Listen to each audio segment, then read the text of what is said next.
All right, thank you for coming to Intro to Programming C# today. As you've probably heard, I was not able to attend, and that makes me very sad. So here I am recording all by myself in a room, getting ready for class. I hope you miss me. I miss you. So today we are going to go ahead and cover strings and string methods. Strings are a very important data type in C#. And actually, a lot of the processing that we do at Health Equity involves strings, okay? I'll direct your attention over to the wiki. On the wiki, if we were to go to the wiki and open the navigation, go to day 4, you can see here we've got all of our glossary, coding assignments, and other resources. Please refer back to these as you're writing your programs. Okay.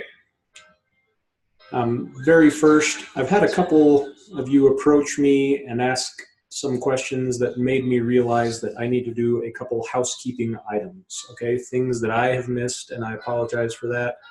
These are things that you definitely need to know, but I have not talked about yet. Okay.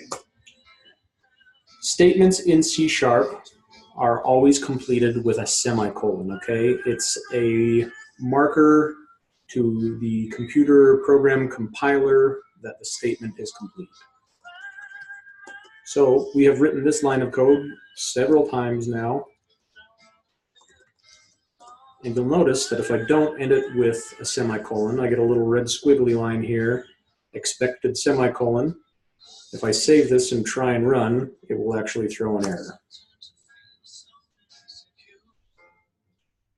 Expected a semicolon, okay? Just know that we need to end all statements in C# with a semicolon, okay?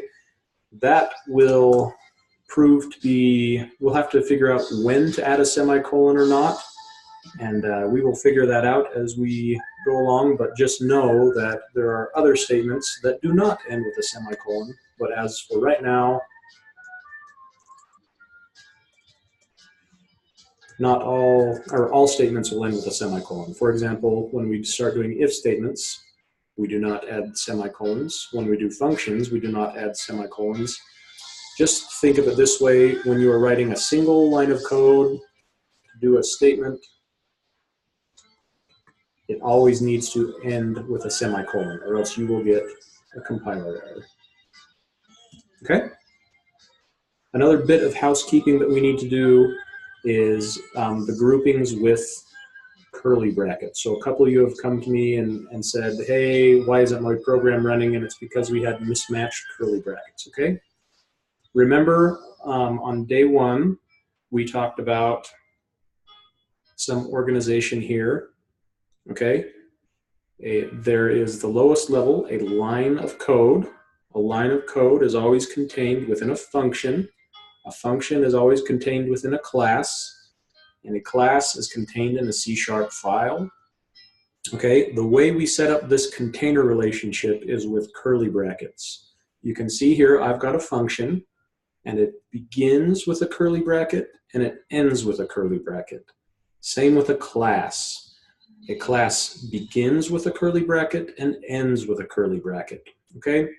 And this class is inside of something called a namespace that you don't really need to worry about, but just know that we always need to have containers that that begin and end with a curly bracket. Okay? So if I want a line of code to be inside of a function, I need to find the function name and then its accompanying opening and closing curly bracket, and put it in between the curly brackets.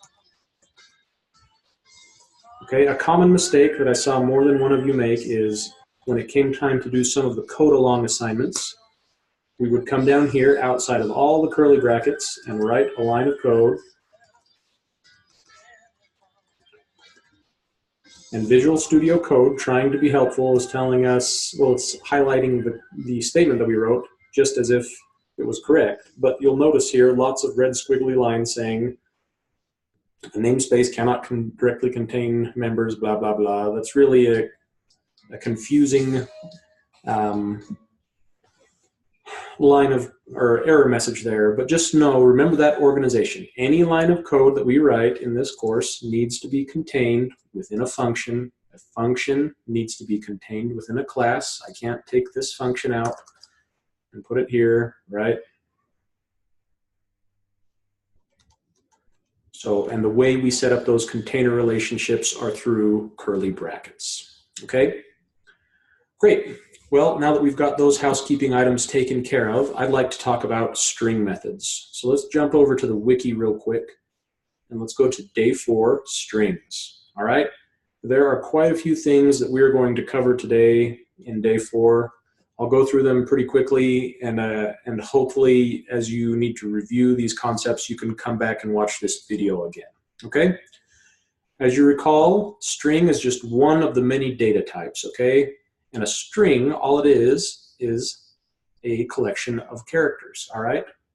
My name, Ben Davidson, is a collection of the characters B-E-N-D-A-V-I-D-S-O-N, all right? That's all strings are. As collections of characters, just like if I had a collection of magazines, right? Those magazines would occupy a specific spot in my collection, and that spot in a collection of characters that makes up a string is called an index, okay? You'll hear that term a lot as we do strings and in later sessions when we cover arrays, okay? I want you to take a look at this graphic on the wiki. This very top row is just a string, right? This could be a variable I could create and set the value to. This is a sentence. All right, take a look at this string in the bottom row. The bottom row here shows numbers 0 through 18.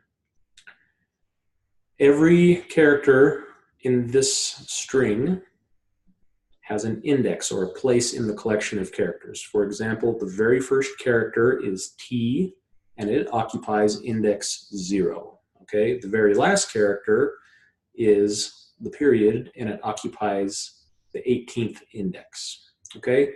Know that strings are ordered collections of characters, and every character has a specific place where it belongs, and that is called an index. And it's a little funny, this is something that catches a lot of new programmers. We don't start counting 0, 1, 2, 3, 4, right? But when you're counting indexes, you do start. It's called zero-based, okay? It's a zero-based index. So the very first item is at position 0. Okay, I think that's important to know for some of the methods that we're about to talk about. Another thing that's important to know about strings is that they are what's called immutable, okay? When I create a string variable,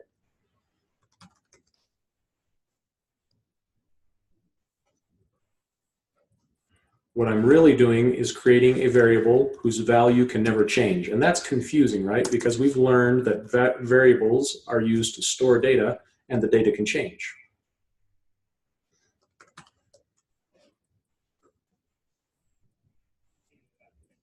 Right? With this int num, I'm actually assigning it a new value every time, and it's the same variable. Strings are not that way, okay?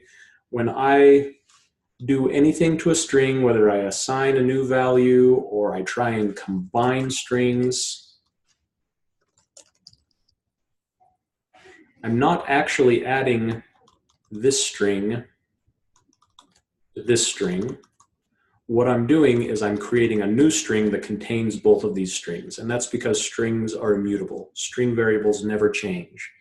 When I create a string variable, it will be that value forever, and if I ever assign a new value, the old value doesn't change. It just gets deallocated from memory, and a new piece of memory is allocated for the variable, which is a little different than all the rest of the data types, okay? A string's default value is null. Okay, if I were to create a string variable like this,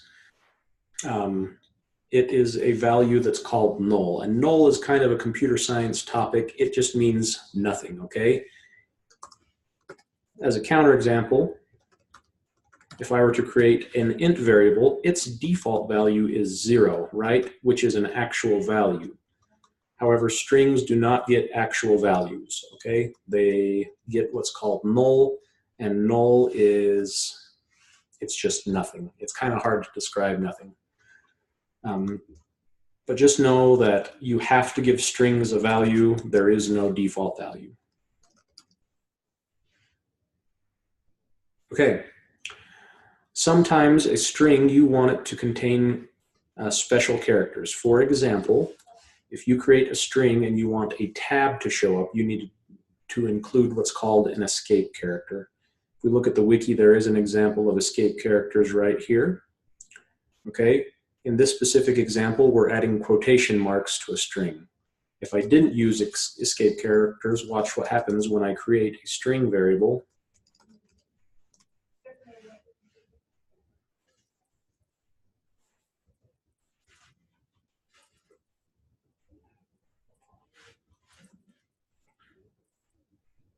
Okay, I tried to create a string variable here that says my name is Ben the Hobbit Davidson. But as you can see, Visual Studio is complaining at me. And that's because a quotation mark signals the start of a string and the next quotation mark signals the end of the string variable.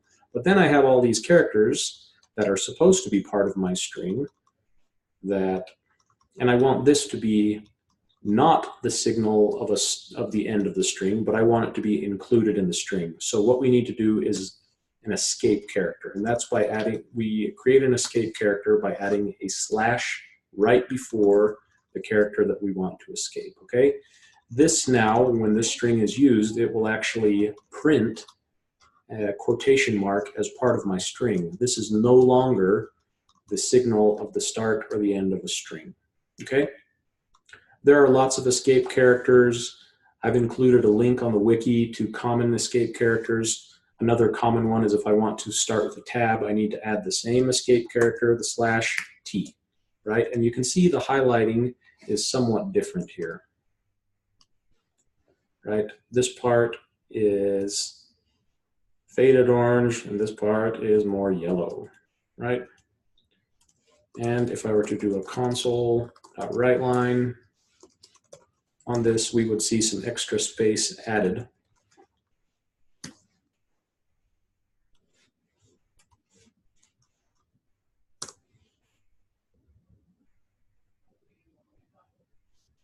Some extra space added, and also we've got quotation marks in our string. Okay, those are escape characters.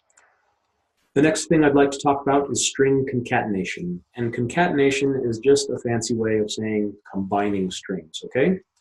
So if I had two string variables, one for my first name and one for my last name, and I want to combine them into a full name, I can do that by concatenating or combining these strings into a new string. Remember, strings are immutable and they don't change, okay? The way I do concatenation in C# is just with the plus operator. So let me reference the first name variable, plus, and then I concatenate an empty space, and then I concatenate the last name. All right, let's do a console.writeLine here, and we'll notice that full name is a new string that I have concatenated together.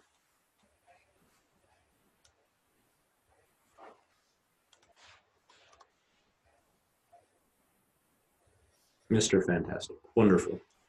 Okay, just know that the plus sign when we're using numbers is the addition operator, but the plus sign when we're working with strings is concatenation, okay? And again, all of these methods that I'm about to discuss are outlined on the wiki and they have examples. Okay, that was concatenation. Up next, I'd like to talk about the equality operator. So sometimes we want to know if strings are equal. For example, one of the coding assignments today is to check to see if a password is equal to what the user typed. Okay, in order to check to see if two strings are equal, we do a little something like this.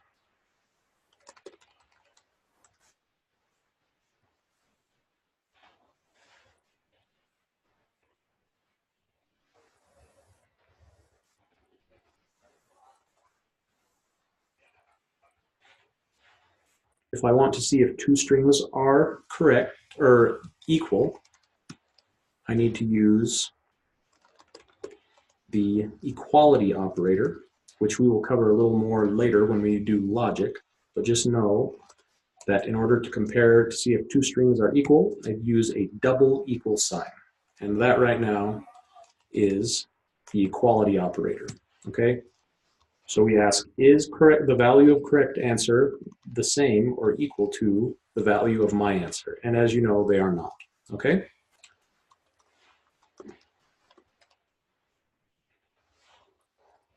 Write this out for the output so you can see.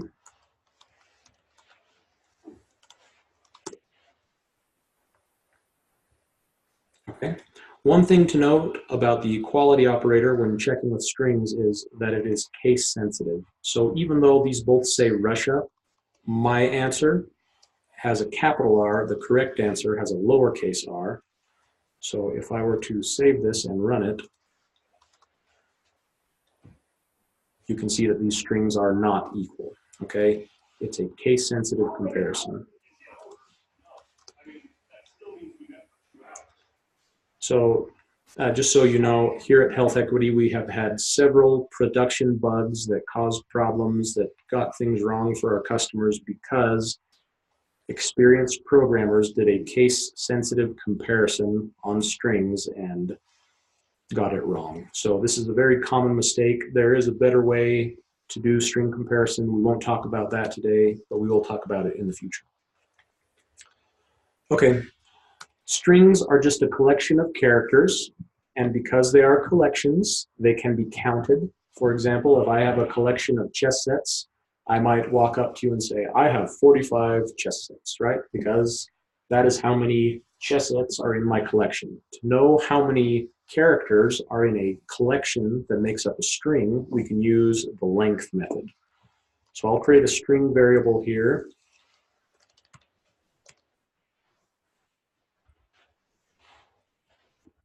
And then I will do a console.writeLine.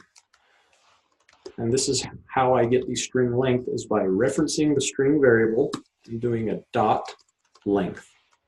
So I'm actually using a method here to get the string length.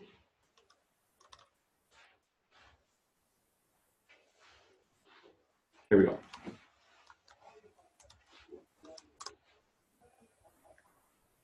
So you can see that the string MILEY space CYRUS, that's 11 characters, and the length method tells us that there are 11 characters in the string collection Miley Cyrus. Okay? There is another method that we're going to talk about called contains. So you can see all of these methods. Once again, they're on our wiki with an example. The contains just tells us if one string contains another string, right? So if I were to say,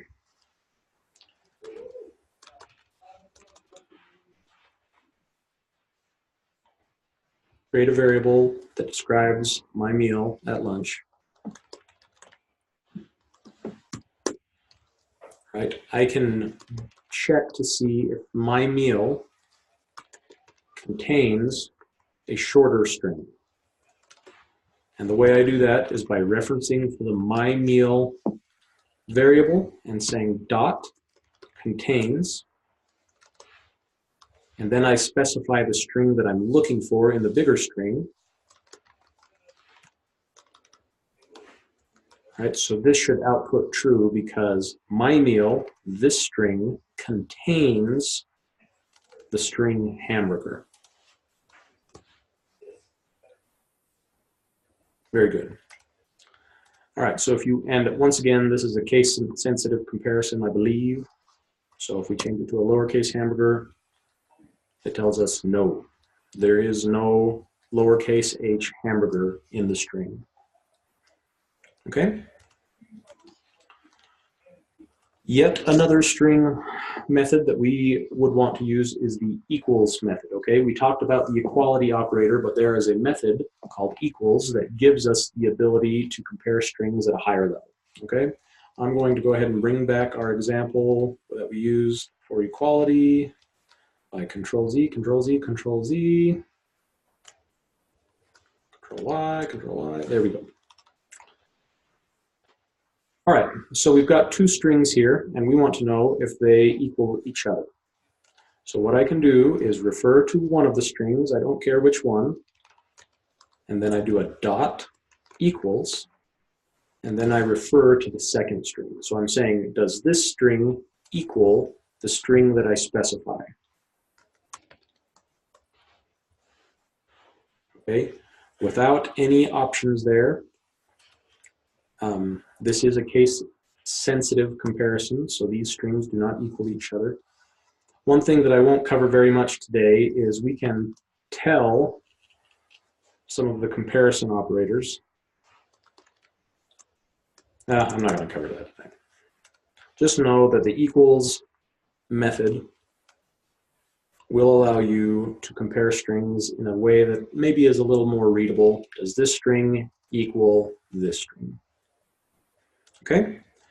A fancy $2 word, like Grandpa would say, is string interpolation. All right, and that's basically a way to combine strings. All right, sometimes I have a template string like this.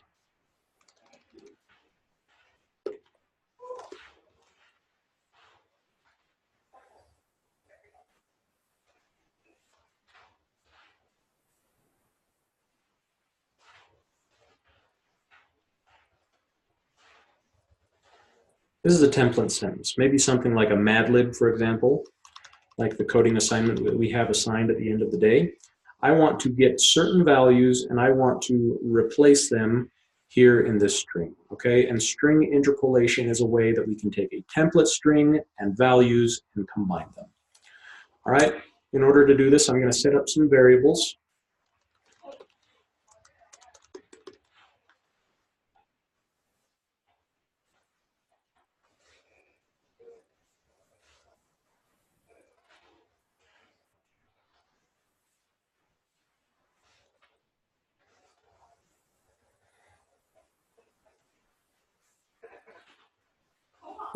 Okay, so I've got a noun, an adjective, a noun. I've got values that I'd like to combine with a template sentence. And the way I do string interpolation is by putting a $sign in front of a string. And rather than using parentheses, I'm going to use square brackets. Okay, and inside of the square brackets, I can refer to a string or a string variable. You can see the highlighting is even a little bit different here. Right, so I'm saying, here's a template sentence.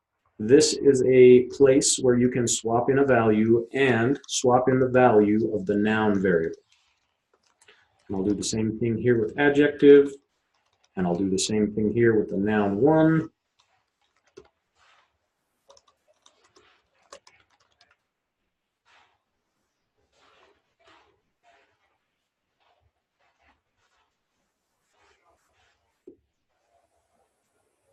You can see that string interpolation took this template, took these values, combined them. Okay? Another way to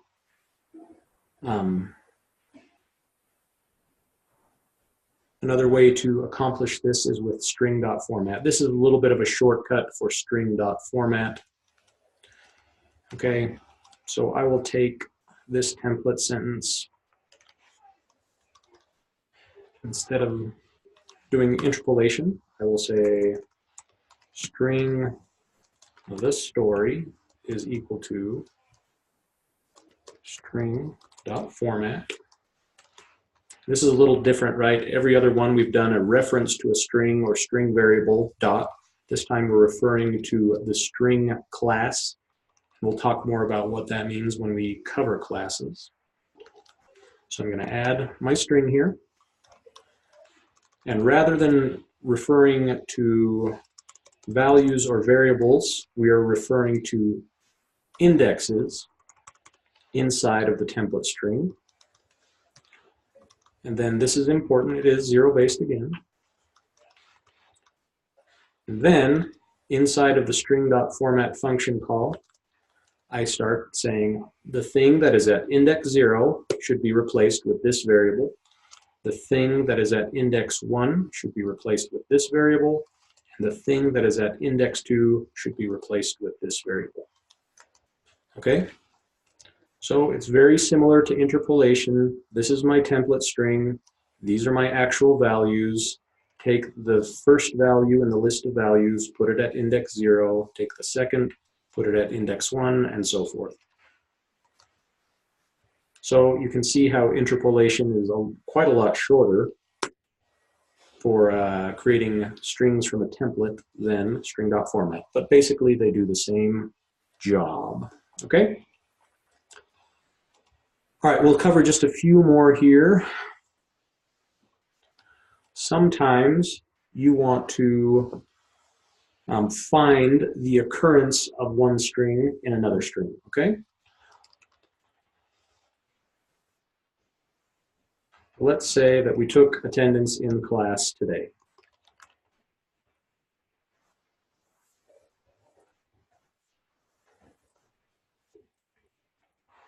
Okay, here is a list of the students who attended and our wonderful professor. Okay, if I want to find out if a string is not only contained by another string, but I want to know the position of that string, I would use the index of operator. So as we discussed, every character in a string has an index, and what the index of method does is it tells me the starting position of another string in a string. So if I want to know where Kelly is in this string, I'm going to use the index of operator, okay, and I'm going to predict that this is index 0, 1, 2, 3, 4, 5, 6. I'm going to predict that this outputs 6 because Shelly, the string Shelly, begins at index 6 of this larger string.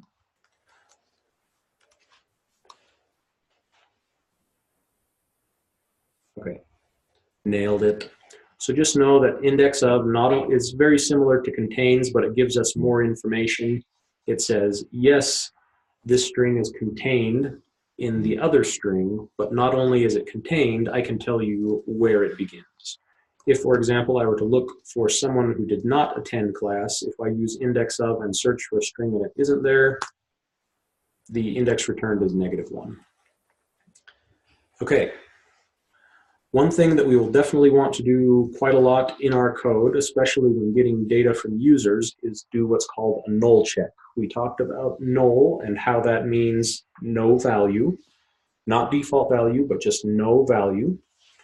We can check to see if a string is null. So I'm going to write a quick program here to take in a value, right? And then I'm going to say, store in a bool variable whether or not something was typed. And we want to do string.is null or white space. So this will tell us, is there anything in this string at all? And I specify which string I want to look at.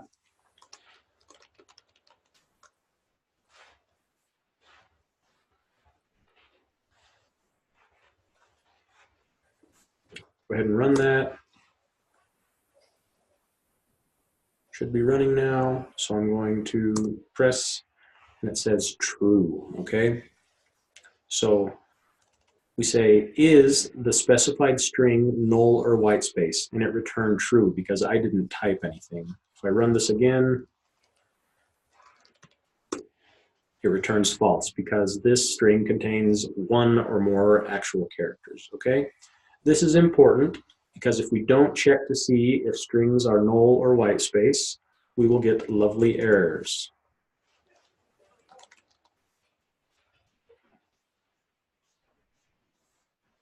For example, if I try and convert something to an int, that is not convertible, my program will blow up.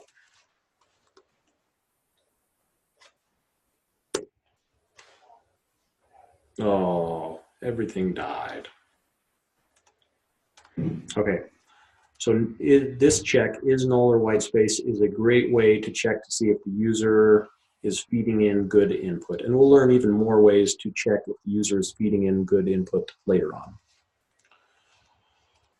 Okay, the last one that I like to talk about is replace. So sometimes we get a string and we want to replace part of it. So I'm going to say,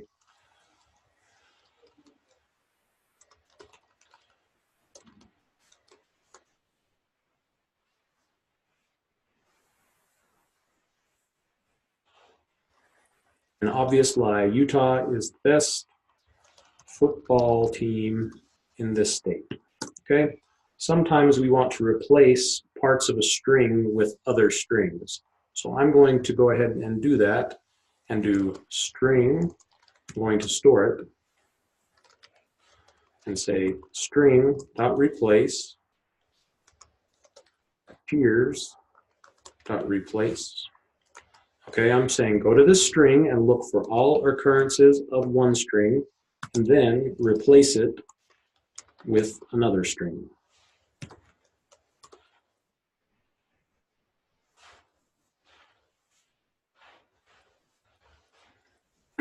All right, so this is what will happen. We have a string variable. Then we say, take my string variable and replace in it all references to Utah and replace it with BYU. And then we're going to print it out to the console. Save that. And sure enough, BYU is the best football team in this state. Go Cougs! Okay, very good. So those are the methods that I wanted to discuss today. There are many, many more string methods, and you can see that I've included in the other resources section. This article will outline lots and lots, actually all of the string methods that are available. With you now, I'd like to go ahead and do a secret question checker, all right? Here at Health Equity, you may or may not have heard, but we've got some problems with secret questions and answers. For example, if a HSA member needs to recover their account, they would call in, talk to a member services agent. The member services agent would ask them their secret question. The member would give the secret question answer, and then we'd recover the account. But right now in the system, the secret question and answer are text fields that the user can type anything into. And we've had a few occurrences of Health Equity members typing vulgarities into their secret question and answer. So the code along that we're about to do is we want to check for taboo words in the secret in a string, basically. Okay, so let's go ahead and do that code along. Very first, I'd like to create a string variable, and I'm going to call it secret question, and then I'm going to set it to a value.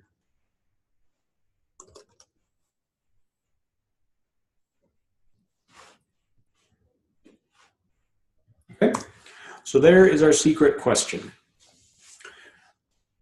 We want to replace any taboo words. So I'm going to create, first off, a taboo word. And I'm going to say that car is a taboo word for our purposes, okay?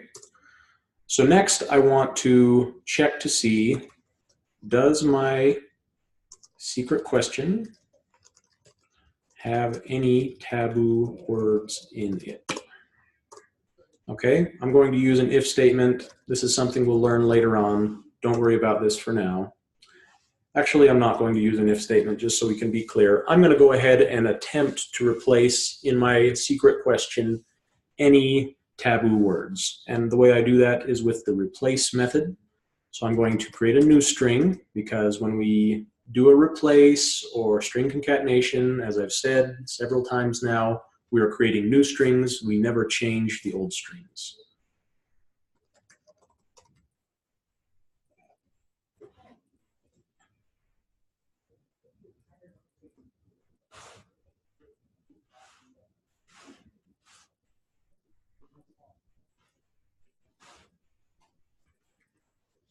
Okay, so I want to replace any taboo words with a bunch of asterisks. Okay, and then I want to write this out just so I can make sure I'm getting what I want.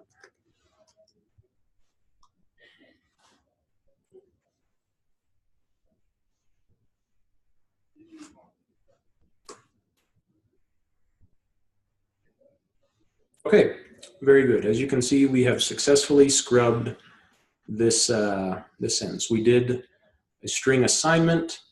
We did string replace. Okay. I will now show an if statement just so we can see the power of the equality operators.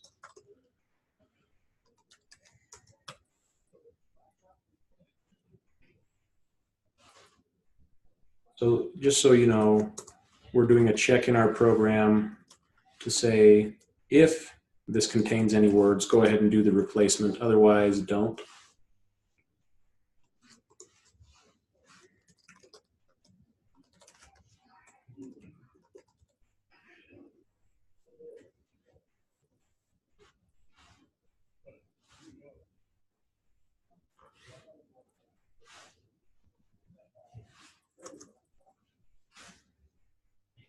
Okay, now we've declared a string variable. We've asked the question, does my secret question contain any taboo words? And if it does, we're going to replace them with an asterisk. Okay? Okay, well, the rest of the time is yours now to work on the coding assignments. The coding assignments, as always, are outlined in the coding practice section. We should have some good help there to help you along. Please, as always, reach out to me with any questions or concerns. Thank you.